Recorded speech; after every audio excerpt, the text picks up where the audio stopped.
we weren't going very fast. I was like right here, probably. Yasha was behind me, and Tess was in front of me. And I was on my brakes and Yasha was on her brakes. I don't know what Tess was doing, but we were not going very fast. And then I'd say about like right here, we couldn't see anything. Tess's bike is a pretty thick cruiser.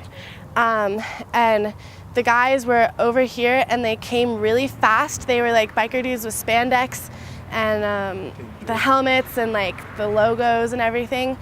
One of the guys told Yasha that he was 29, and I'm assuming the other guy was about his age. They came really fast right here and hit her, Steve, what was it? Her like, the wheel or the crank on her, yeah. So it hit her pedal. And if we hadn't been here, they probably would have like really swiftly gone like right past this line, like really quickly.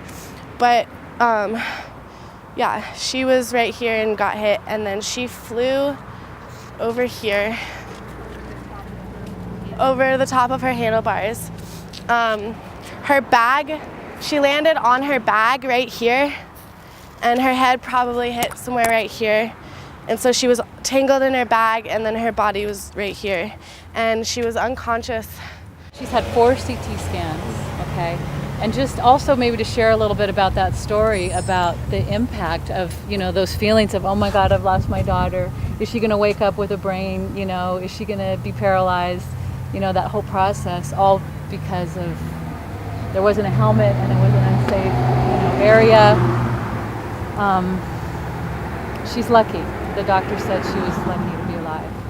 At first I thought that like she was just gonna like scrape her knees and then get up, like it wasn't even that serious. But then I got off my bike and realized like what had happened and came over here. And then one of the biker dudes that didn't hit her, the one that was behind her, came and helped me, and he told me to call 911, and so I called 911, and the lady walked me through everything, because she was like telling me to tell her to keep breathing, and she was unconscious, and she was like, I'm gonna walk you through CPR if she stops breathing. And so, but then she regained consciousness, and her eyes were kind of like fluttering, and when she was unconscious, she was squeezing a lot.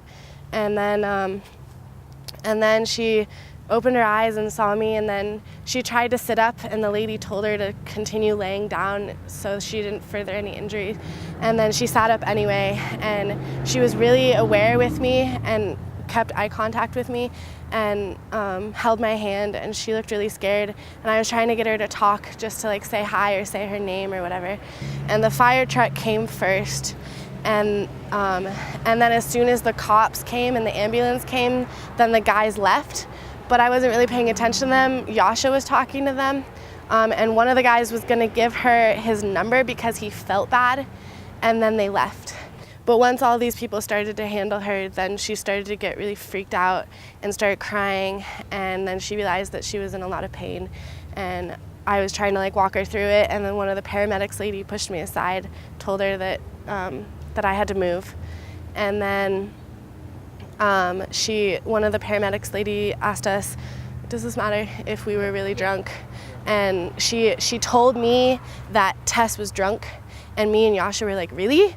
When did that happen? Because we were just at my house and we weren't drinking. And she told us that we were drunk, and she told us, like, she asked us to give us her alcohol and to tell her what we were drinking and what drugs we were using, and we were completely sober. She was tested for alcohol and drugs at the hospital, and there was no record of any alcohol or drugs. I would love to expose like this corner and educate people about who actually has the right of way in this kind of a diagram. I'm not even gonna touch my bike until I get a helmet, and I've always been sort of weird around helmets, but like this was given to me, so I'm gonna use it. Skull fracture, that sounds so scary to a parent. Oh my God, she's fractured her skull, my God.